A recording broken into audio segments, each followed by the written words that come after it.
Do outro lado do clássico, o Clube Atlético Paranaense, o Furacão, destacado que é com o Eliandro Santana aqui no placar Transamérica para a gente saber o outro lado, a repercussão pelo lado do Furacão. Chega mais, Eli. Olá, grande abraço para você que está ligado no placar Transamérica desta segunda-feira, uma boa semana a todos.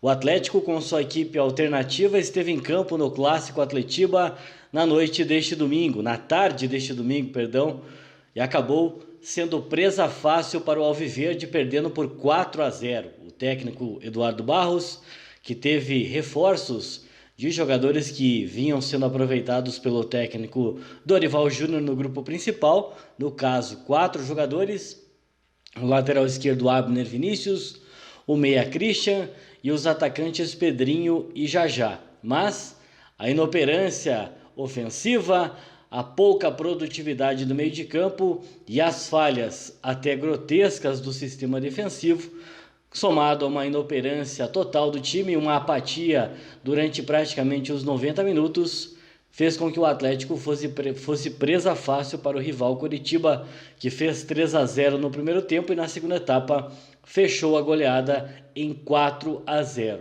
O time que foi a campo teve a manutenção do goleiro Gabriel, a volta do Kelvin na lateral direita, ele que não havia sido relacionado para o último jogo da Copa Libertadores da América no Chile, com o Pedrão e o Luan Patrick novamente na dupla de zaga e a novidade Abner na lateral esquerda. No meio de campo, teve o Christian ao lado do Léo Gomes, mas num posicionamento um tanto diferente, com o Denner e na frente o Reinaldo, Jajá e o Pedrinho. Na segunda etapa, já com 3 gols de diferença, o Eduardo Barros tentou mudar, colocou o Jaderson, colocou o Vinícius Mingotti, mas não teve a mudança esperada. Pelo contrário, o Atlético seguiu errando muito e sendo um time praticamente inoperante no quesito ofensividade.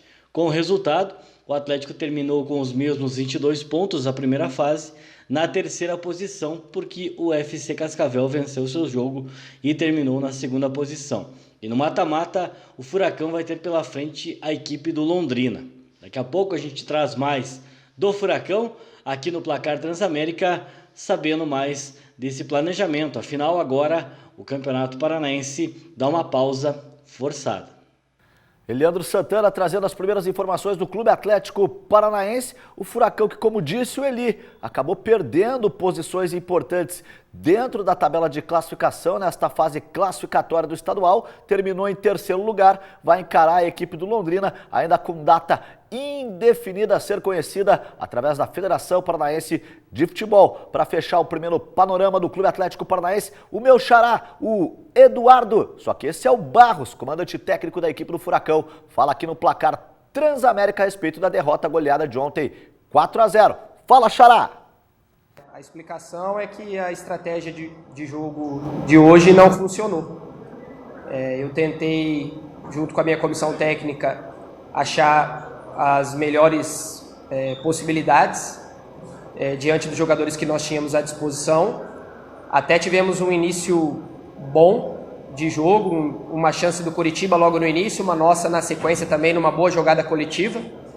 Só que nós tomamos um gol muito cedo, uma bola que na nossa visão poderia ter sido definida mais rapidamente, a gente acabou não conseguindo definir.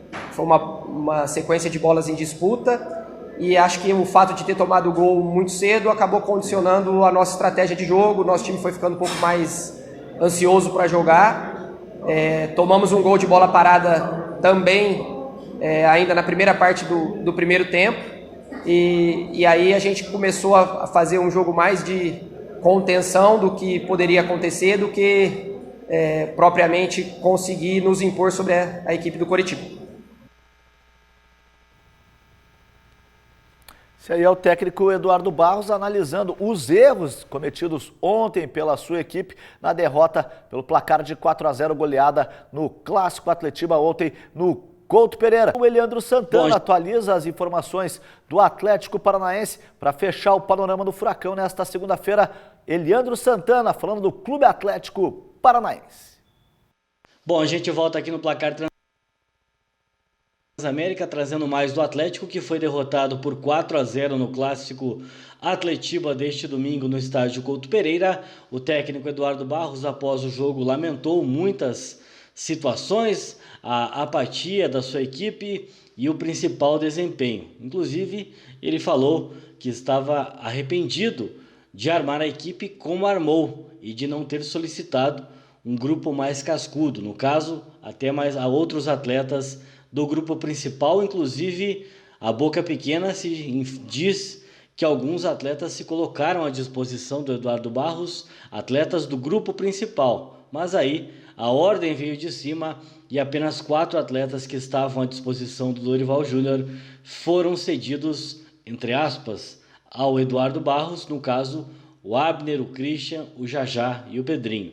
Somada à volta do Kelvin, que não foi aproveitado no jogo diante do Colo-Colo, 5 atletas que estavam no grupo principal, que vinham sendo relacionados no grupo principal, estiveram no 11 titular, que foi presa fácil para o Curitiba. O time não teve uma atuação nem de longe do que esperava, e foi notado até, nós estivemos acompanhando na coletiva de imprensa, o Eduardo Barros muito abatido, lamentando demais a sua postura e reclamando e dizendo estar arrependido de algumas situações, algumas delas até citadas escancaradas, né, de não colocar um time mais cascudo num clássico da magnitude do Atletiba.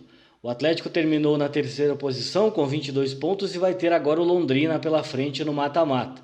O campeonato vai ser suspenso, já como veio a ordem da CBF, as competições vão dar uma pausa. E o Atlético agora segue com o planejamento, segue com os treinamentos, tanto com o grupo principal quanto com o de aspirantes, para saber agora quando volta. Mas vai ser, os trabalhos vão seguir no CT do Caju com essas duas frentes, aguardando uma definição. E claro, todos nós esperamos boas notícias com relação a esse vírus que vem trazendo problemas para todos e também, claro, para o mundo do esporte.